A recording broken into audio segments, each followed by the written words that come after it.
So what'd you think of first episode? It was good. Good reactions of family and friends and small businesses I've worked with.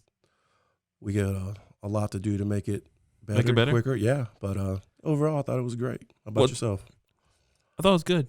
I thought it was good for people to hear a different side, because both, like, most of the people that know you and know me, we typically talking in like action item form of like moving things forward, but just like slowing down and telling stories was nice. What is something that from last week's episode that you want to do better this week? Maybe make my face skinnier. Okay. And we'll work on that. All right. So if you're listening, you've heard that. Leave us a review or a comment and see if we did a good job of that. We'll just track that progress. I think that'd be up to me losing some weight, but other than that. Okay. They can encourage you. We can encourage you. I was thinking about one of the things I want to do better is be able to not get lost in the story, because a lot, some things some things I don't even know about your story, and same as mine, but finding ways to like break that out and fall back to like a tangible action item. So like last week was introductions, this week's going to be a little bit more pointed, and just getting to that place of this is something you can take and put in place today and like gain more freedom over your financing for your business. I agree with you. I think it's a lot of because we've been friends for a long time too. It's easy to start talking and get out of it. Yeah, that's good. I mean, that's good. It's just storytelling. People enjoy it, but it's still being able to pick little things. So, but this week's going to be good, talking about small business financing. So without further ado, let's get into episode 2.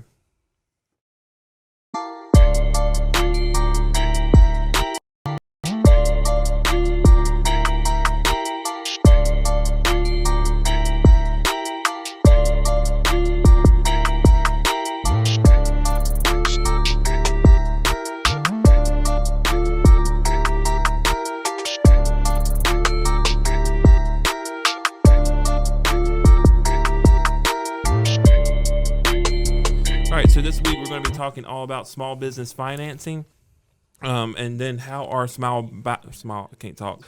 Words are tough. I should have done some voice warm-ups. That's my thing for next week. A lot of voice exercises. But this week we're going to talk about small business finances, how they're financed, not the finances of them, but how they find financing, what types of financing they have, and then again, just kind of double down on success and teach by storytelling, and try and tie that into things that you've been through or things that I've been through, or even people we know that have been through.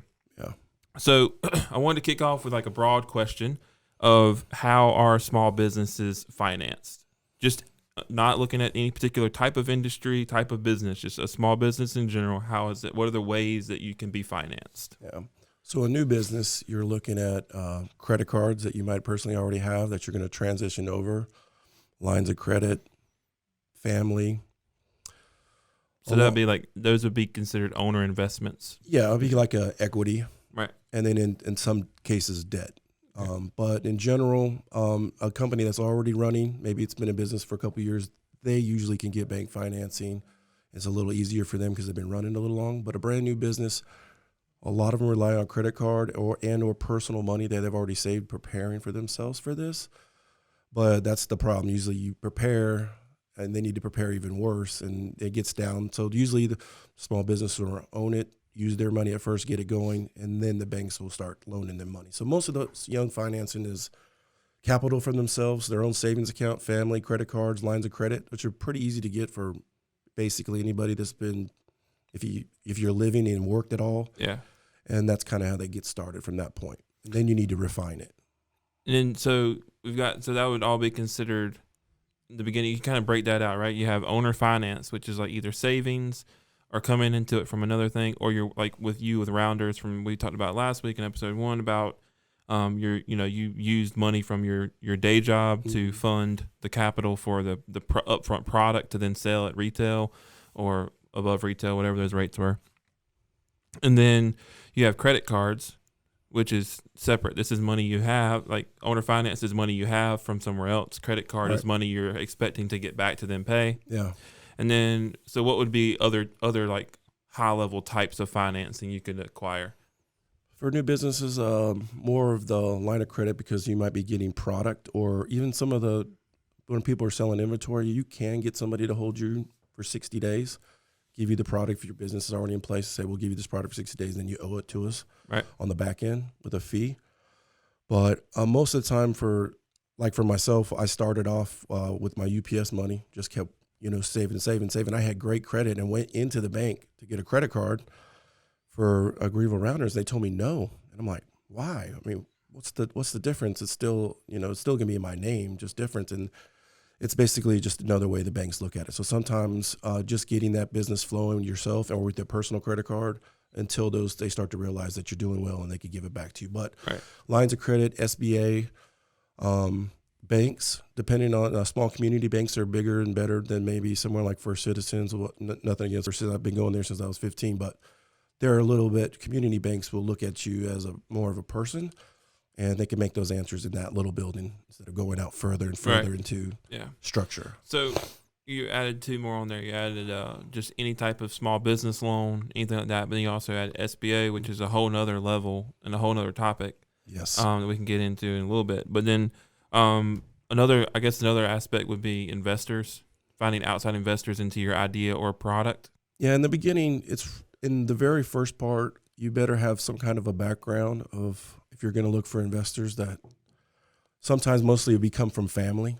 I have family or friends. Hey, look, I don't mind investing in you a little bit, but if you're going to a true angel investor, which most people do, there's no venture capitalists around here, but an angel investor would be someone like myself that has a little bit of money, might believe in what you're doing and want to back you a little bit. Or someone who has a vested interest in that particular industry you're emerging into. Yeah. And a lot of times people go find people in that same industry or they ask around who's interested in getting in this. Sometimes you'll see people go, man, I really want to own a burger place, but they don't want to go actually open a restaurant, but they want to be a part of something. Or I want to open up a bar, but I don't want to run the bar. I just want to drink at the bar. Those are the people you try to find in the same kind of mindset you're thinking of as a business owner, because you want to own these things and you want to work it. So you look for people with the same kind of outlook that you have.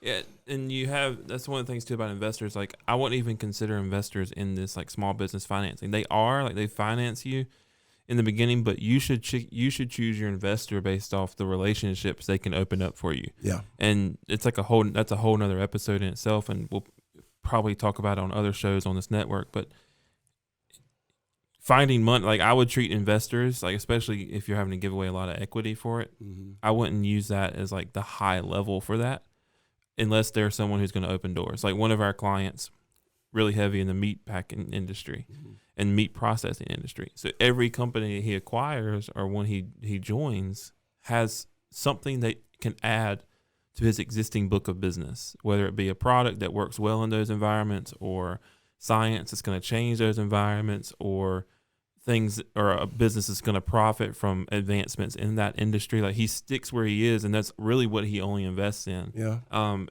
it's things like that. So he's gonna control his portfolio, of course, but you should be seeking out investors like that. It's like they've got a book of, be strategic in who you choose as an investor, not so much getting money. Right. Yeah. And that's where most of that small business comes from, you saving and or family money, because it's so much easier to talk to family because it's your dream. You call your grandmother, you call your uncle. Yeah. And they'll be more willing to give you stuff in the beginning without even having any equity in your company, just hoping they get their money back. Right. At the same time, they take equity knowing they might not ever get it back, and then they're just trying to help you out. And the joy of seeing you succeed, too. Exactly. It's like a sentimental. You're trying to give them back. Instead of you're giving back to your community, you give back to your own family, and you're hoping that will turn into something else. Right. So before we dive into those types of ones, because I want to break those out, like those kind of 5 main ones we landed on, which, to recap, would be owner financed, credit cards, lines of credit, SBA loans, and then ultimately investors, which would be, that's my personal opinion. A lot of people think differently than that. But my personal opinion is like bringing in an outside investor is like the last resort for me, because I want that relationship. I'd rather give equity for a network than give equity for debt, basically. Yeah. It's not technically not debt, but still, like, they can they can come calling for it at any given time. If that person doesn't have family or anything, the investor is the last thing they're looking for, or they're even thinking of. Exactly. They're thinking about their idea and how I get it going.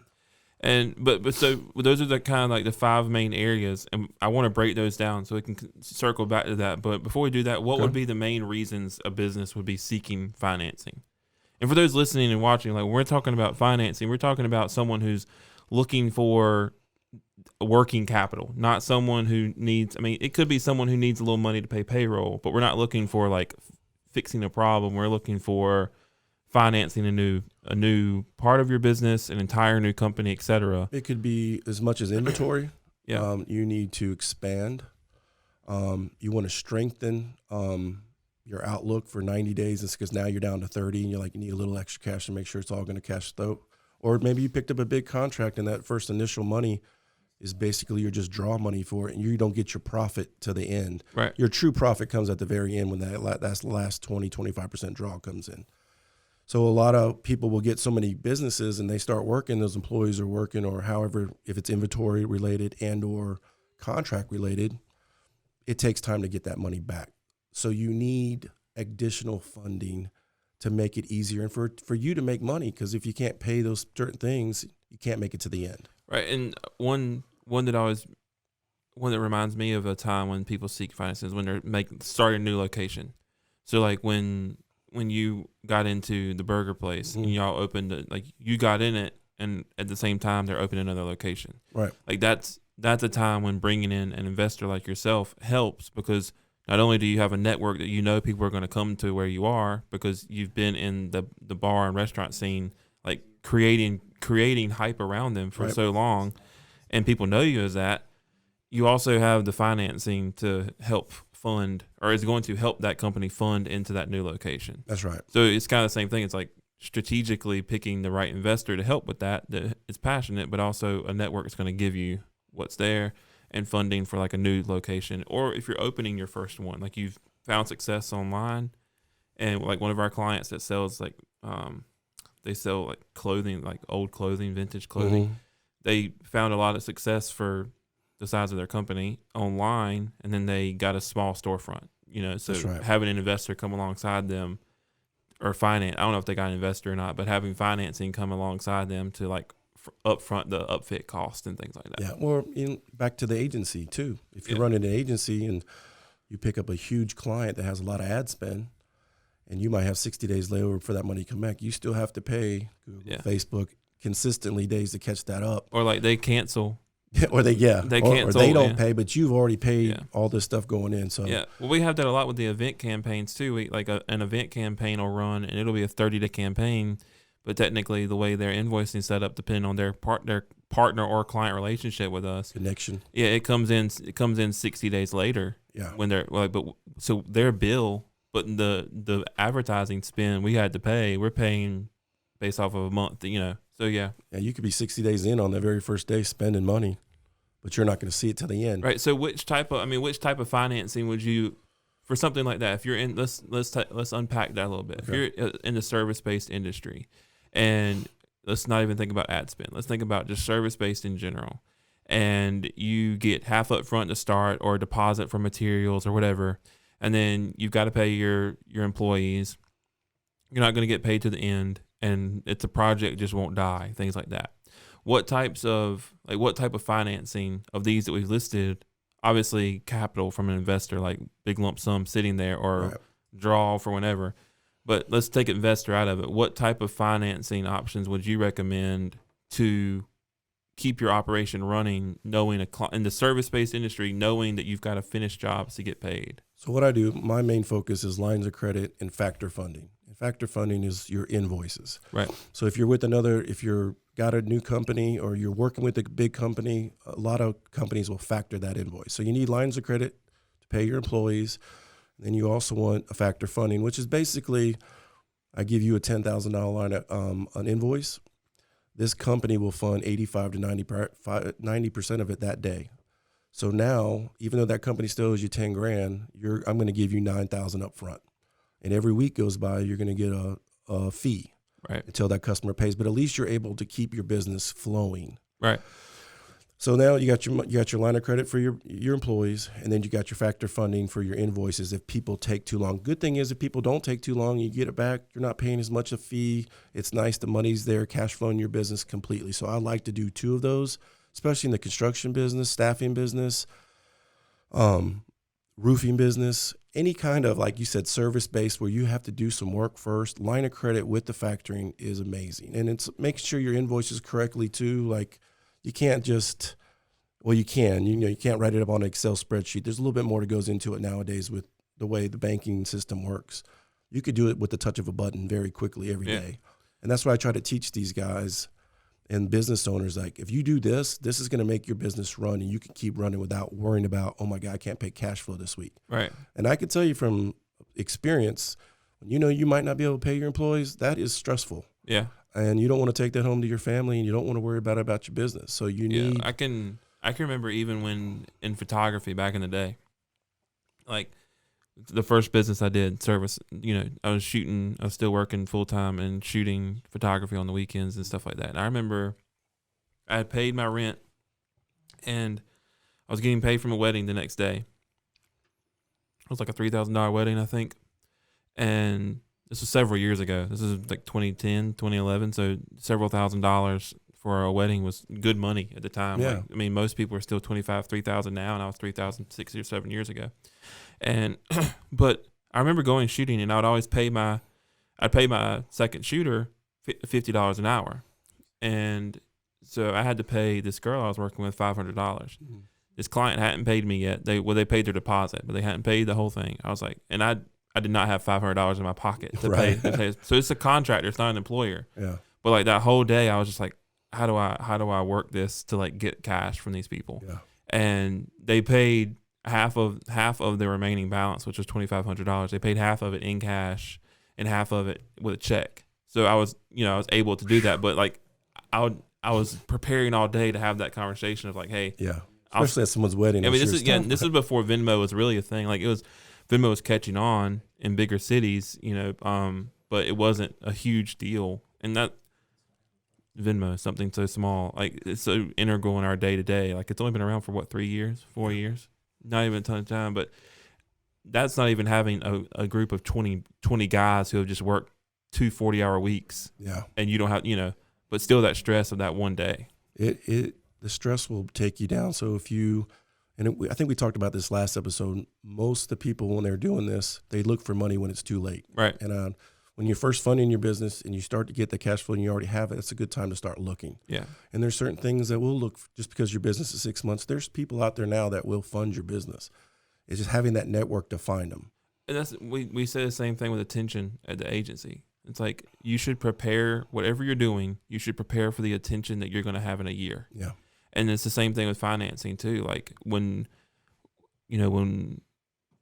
the businesses we've been in together going into and getting certain bits of financing, it's been for 6 months. Like you said, it's been in preparation for, we know that we've got these 2 big projects coming up. We know we're going to have to onboard 2 employees in 6 to 8 months. We need to make sure we're capable, regardless of if, like, let's say hypothetically July and August are really good months for us. We need to be prepared to pay these salaries.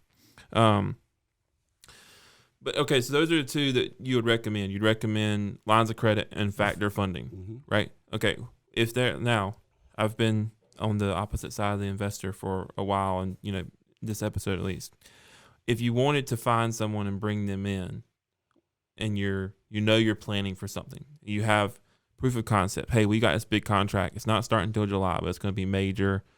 We need funding. We're interested in letting a certain amount of equity go. Yeah. What steps would you suggest people take to find a trusted investor, or one that could actually be a value-added investor? Well, let's call them that, a value-added investor. Well, first, I would they're probably already using a banker that they're comfortable with. And I had a couple guys from that the banks brought me myself. They say, hey, these guys are kind of young. We can't really help them anymore, but they're good clients, and here we go. So I think your banker's your first one that you can ask, is there any other investors? Because a lot of times those investors are coming in the bank all the time. They see them. Right. And you can ask your local community banker, hey, you know anybody that, looks for, things like that? And they'll usually know. And if not out of that, if you're whoever you work for in the past, or anybody that you look up to that's been in that community a long time, see if you can ask those questions to them. Because it's usually just finding that one guy that knows that one guy. Right. Because it's not like people are running around going, hey, I'm an investor. It's not that easy. I mean, it's usually an investor's not the guy out there screaming he's an investor. He's just sitting there quietly, picking and choosing through his own network. Yeah. And those networks expand and expand. Because wealth whispers. Yes. Yeah. I know that's one of the biggest things too, is like the people I remember when I worked at the grocery store when I was 15, 16 years old, the guy who owned 80% of it would come in maybe once or twice a month, tops, maybe once every 6 weeks.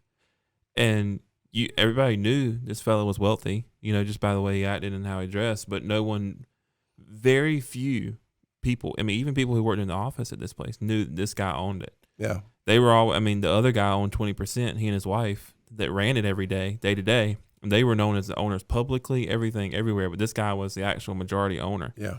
And you'd be surprised the amount of businesses that are like that out there, like even businesses and love, that you see a owner somewhere, but the guy who actually owns them, like he probably wouldn't even admit it if you asked him. Yeah, the guy banking or finding the whole thing, you're like, that's the guy. Yeah. It does take a team. Like it does take more than just one person to run a successful business. Yeah. Now, if you're just going to cut grass every day and you and your brother are going to do it, you could be just as successful. But if you're going to grow anything kind of multi-million-dollar, you're going to need help, right, as a team. And I mean, even with cutting grass, you're going to need funding for. Yeah, I mean, that's right. Your equipment, like that's with like even photography. And while it's not like a brick and mortar day-to-day job, it's a service-based and creative industry. But I had to be prepared for if I'm shooting and my sensor falls out. Like if my sensor falls out of a $4,000 camera, what am I going to do? Yeah.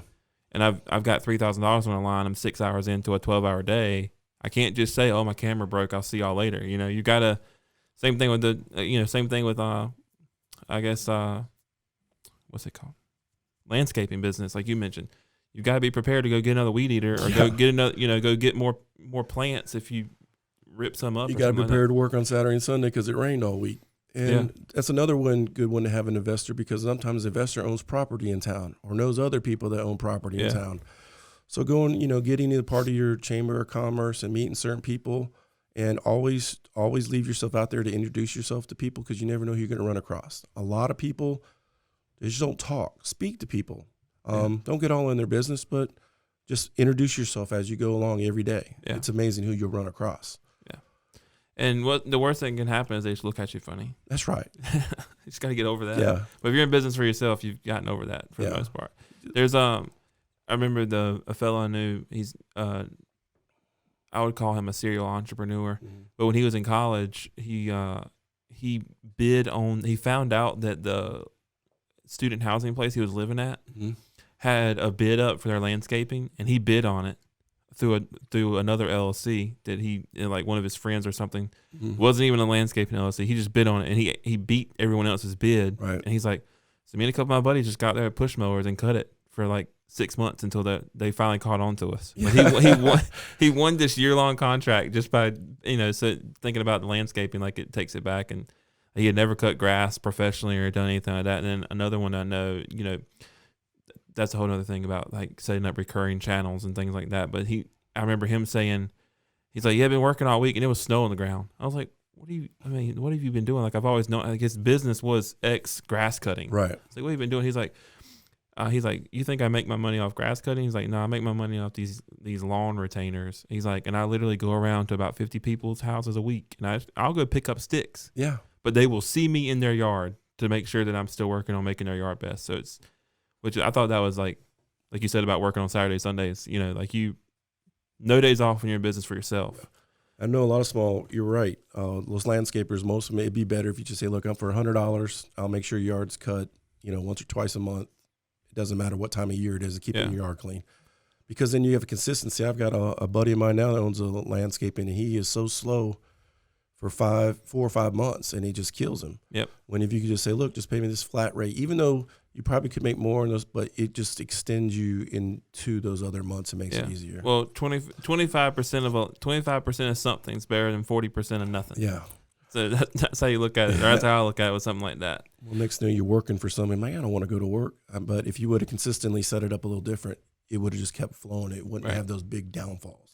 So understanding the types of financing. I mean, so we talked about types of finance. We've talked about when would you start looking for financing, like preparing for the future, preparing for either a new section of your company coming out, a new product line, a new location, opening a location, starting your business, inventory, things like that. When do you think is the right time, or what do you think are the ideal conditions for you to look for a small business credit card? So you mentioned about how they wouldn't give you one when you went, but so you're able to use your personal. At what point do you switch over into this is my business credit card? I guess the ideal that makes sense. Let's act like we're on a very small scale, 1 or 2 person employee job.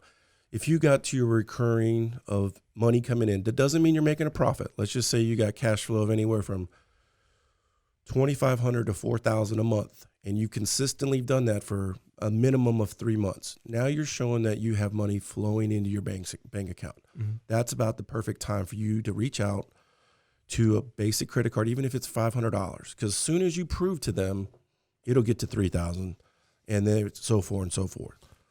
And a lot of times people don't understand, like with our credit cards, I get 2% back, and I don't even pay interest for the first 30 days. So I might pay back a credit card in the first 3 days, and I made 2% on it.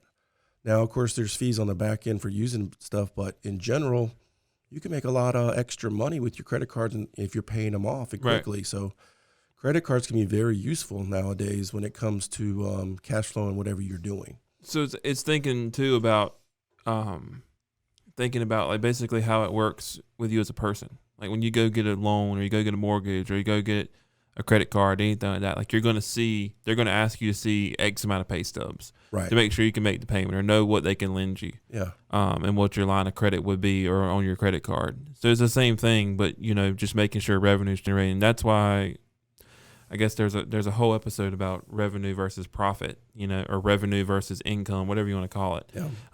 But you have the mindset of like, as long as you've got revenue flowing and they can see revenues flowing through, they can see you can pay those bills. Yeah, because a lot of times when that stuff, they're not seeing what you're doing personally. If you're taking a draw yourself back to an owner, they're not really seeing the difference where that's going. All they're trying to see if you're cash flowing and if there's a balance in your account. Right. So if you're cash flowing, but your average daily balance is $15.62, and the bank will know what your average balance is. Every time it goes in there, you're taking it back out. Yeah.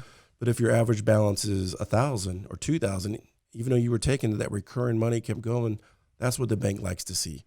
On average, what's his recurring balance in this account? Right. So if they were going to give you a $500 credit card, you might have to pay $35 minimum. They're not worried about it, right? Yeah. That's the whole key to them long-term money. That's another thing too. Understanding like that revenue flow and income, and not cash flow, but the revenue flow and how it's coming in and going out. Those are books that when you go to any trusted advisor, any trusted investor, yeah, or a value-added investor, they're more than likely going to see past the revenue bluff. It's like, oh yeah, you're moving money through, but like, what's that going to end up for me? Or you're trying to sell your business away. And that's a whole other thing, selling my business. And we've got the agency has a client that buys and sells businesses. That's all they do. They're not a client anymore. They've moved their services away. They brought them in-house. But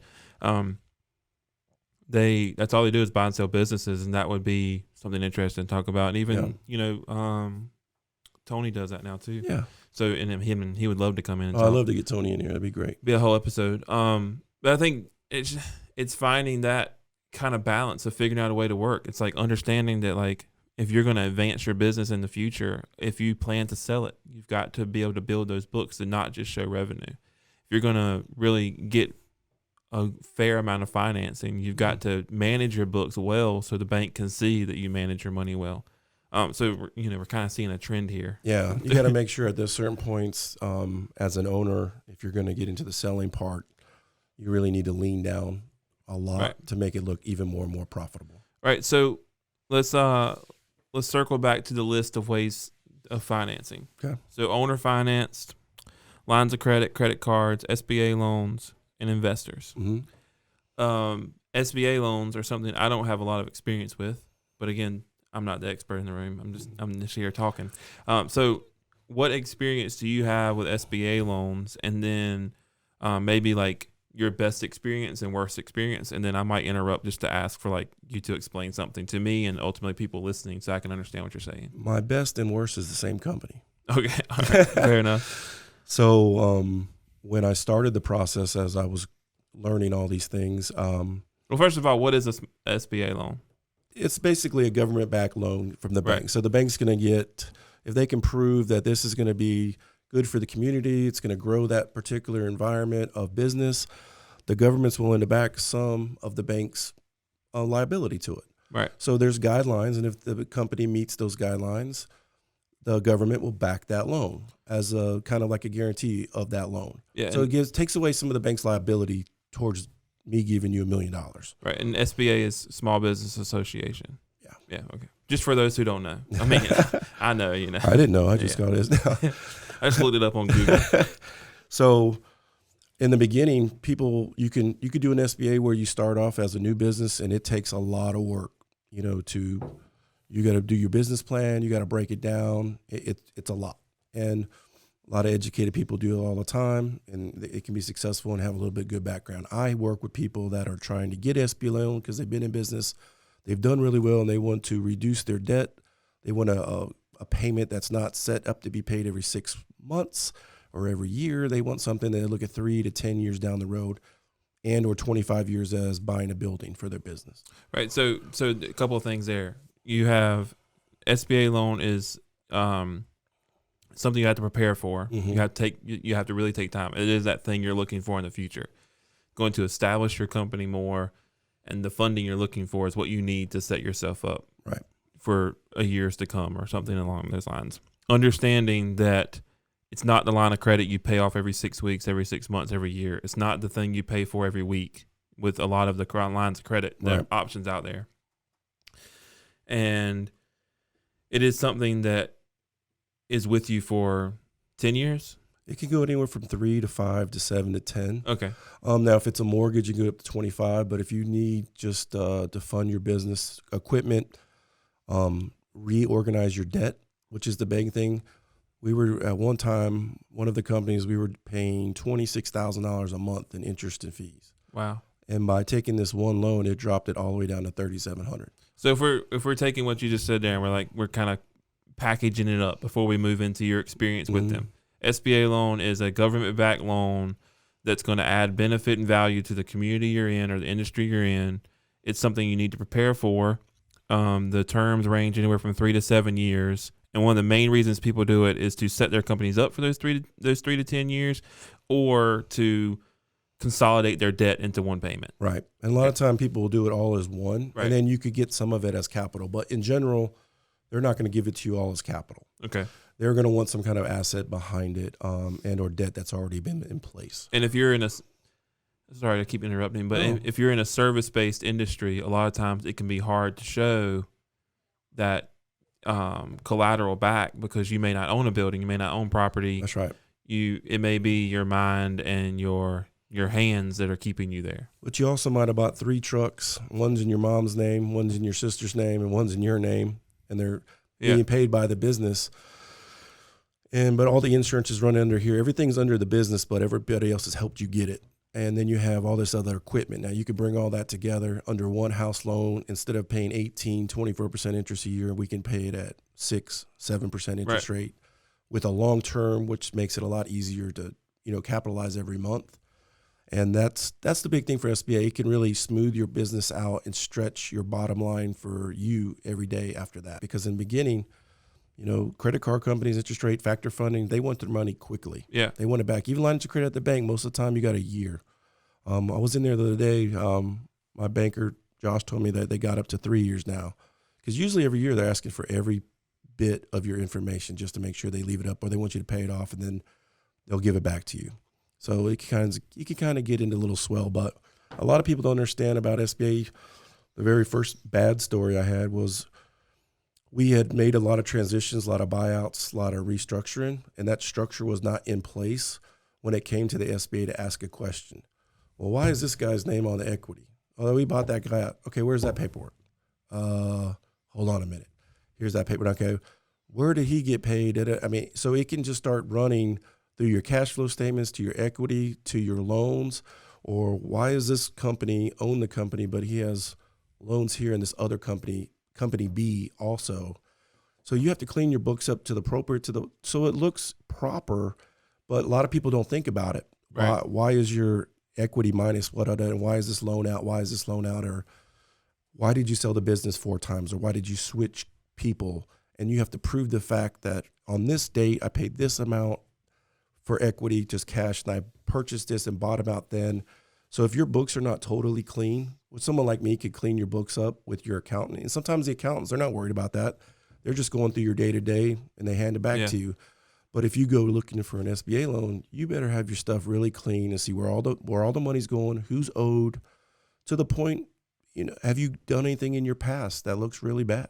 Do you think that's the government being involved that makes it that tedious, or is it just the level of the amounts being given? It's the level of amounts, because most of your amounts are just, even for cash flow, would be $100,000 to $350,000 just for like to fund some of your business, where a building might go up to $5 million. Right. So they want to make sure that everything that you have intact is straight. And if you offset that once you get going, they can come back on you to say, hey, what did you do here? Yeah. And they could, ask for that money back. So, which is not what you want. Yeah. Most of the time I go in to look at it. And so learning all that stuff, it took a while to really figure out. I didn't even know that was going to be a problem. Right. But it was a problem, which then halted the SBA loan. Right. Yeah. So then you have to find other funding really quick. So now you just got some more debt that you didn't really want to have. Now you got to clean that up before you go back to the SBA again. And when you go back to the SBA, you better have all your ducks in a row. So once you finally get through those phases and you learn, it was a great learning experience. Like, I never would have learned all that stuff if my first one went right through. I never would have known. So have you started since going through that process the first time, so this is the first time you went through it, when it was so tedious, you weren't prepared for that level of, that micro level of attention.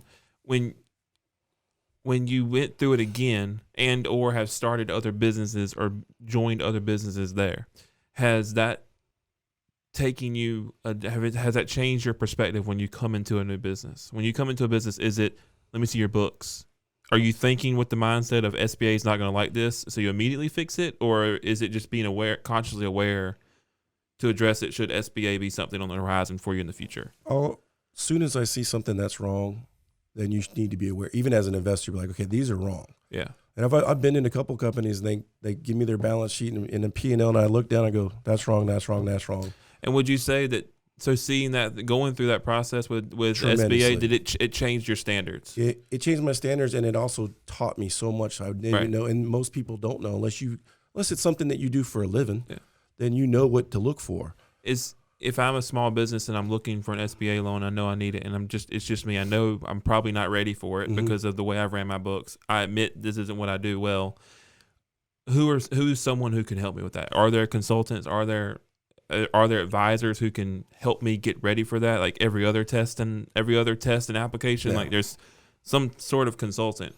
But is there a professional I can look to, or is it best to just go through the SBA is it an accommodating process, or is it kind of one and? I think it's almost a good tax attorney, accountant attorney can help you. But next thing you know, you got an accountant, and now you got an attorney. Right.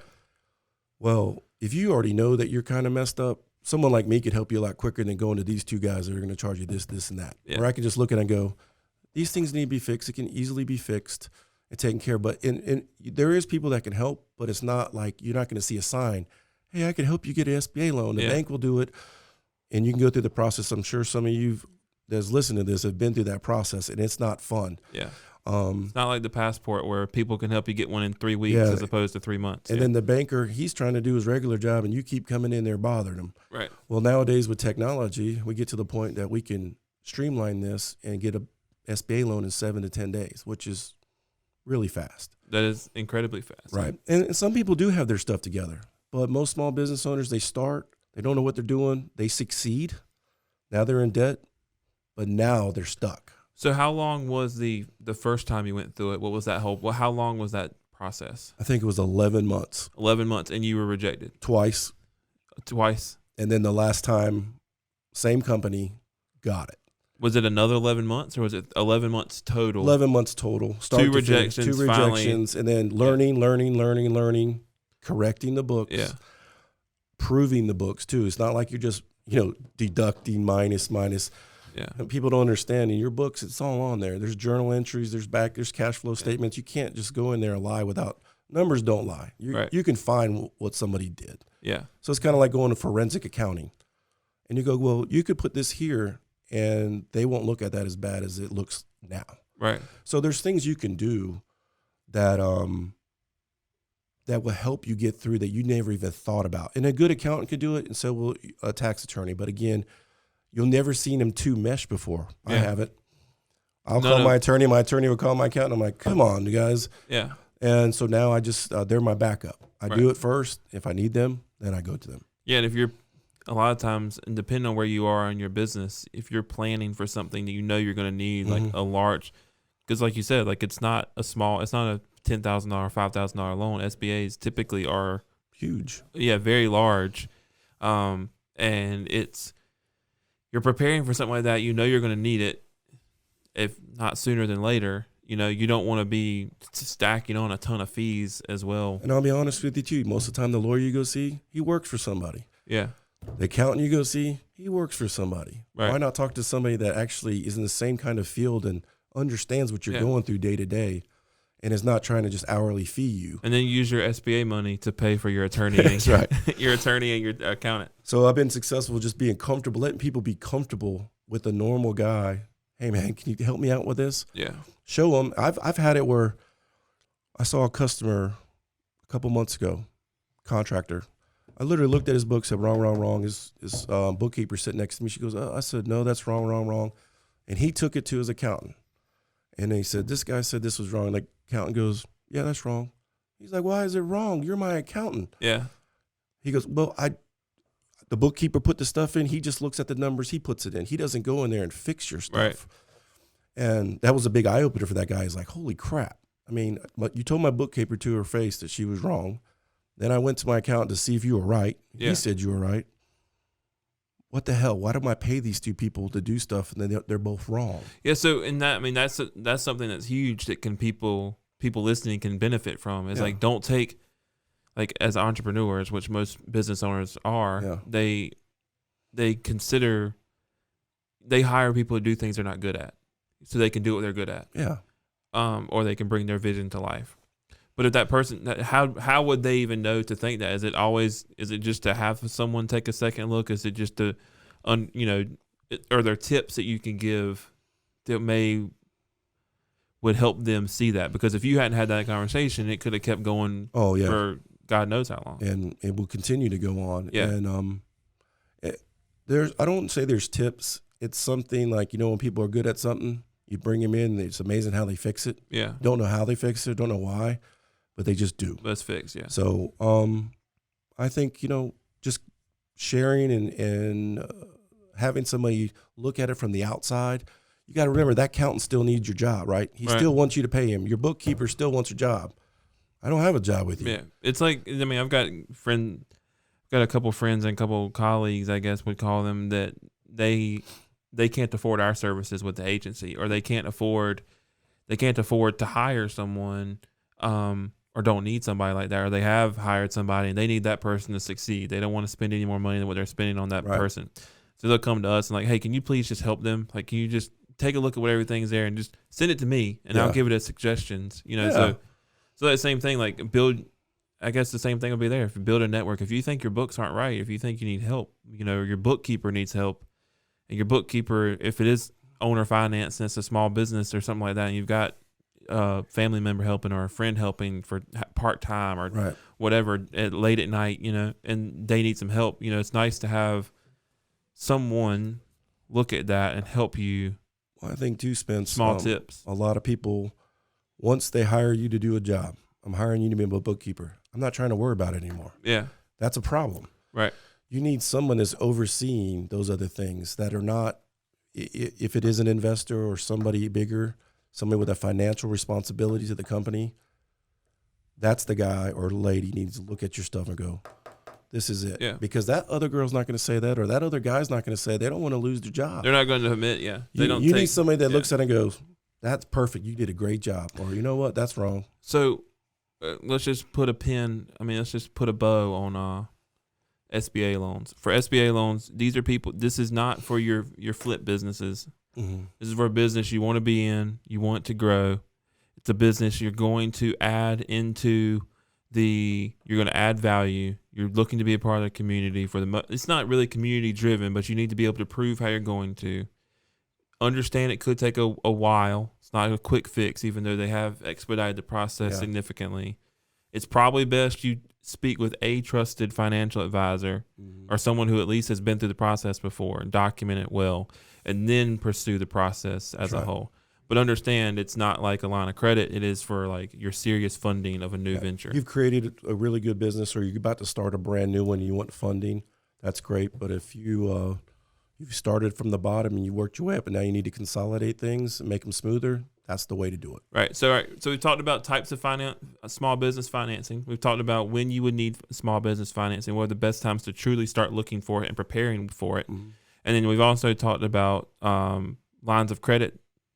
And we've talked about the best way to find a good investor by building those relationships with your local banks and local community members.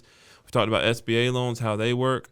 I think the last thing before we kind of put a cap on this episode would be credit cards. What's the best? We talked about how and when to get them, but what's the best type to be looking for as a small business? What's the who would be? I would stick with the big boys. I'd go Capital One, American Express, Chase. Are there particular Citibank? You mentioned 2% back. Is there certain rates that you know to look for? I know, just like with SBA loans, an ideal world would be to be able to consolidate everything into one. Right.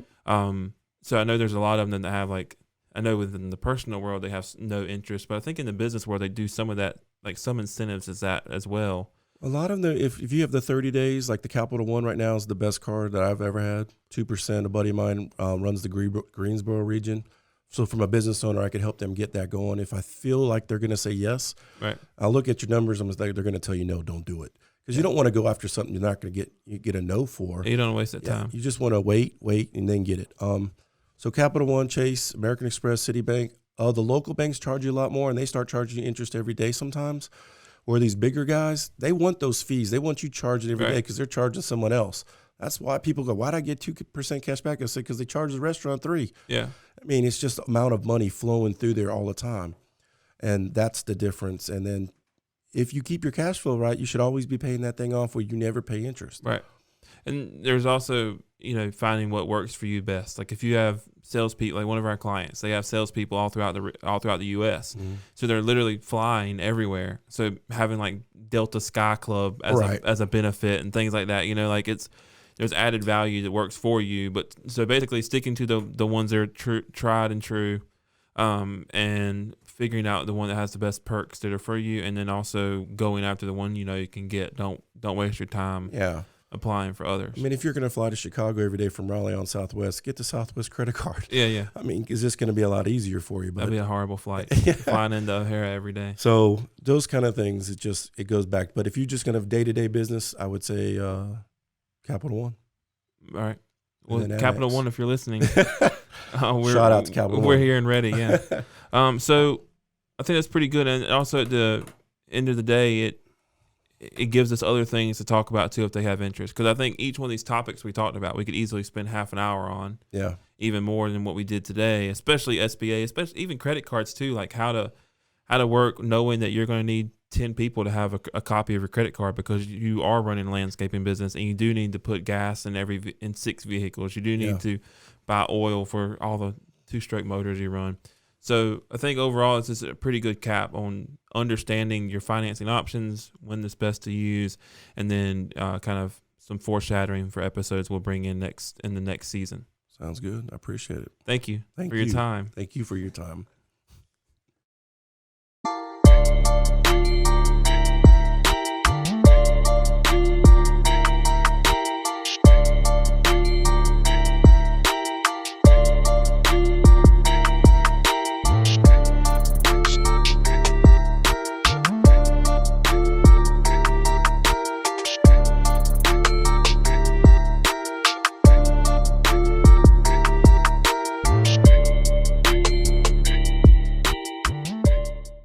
Blue Collar CFO is a React Radio production. All contents are filmed and edited in the React studio. For past episodes as well as our sister shows, check out reactradionc.com. Thanks for listening.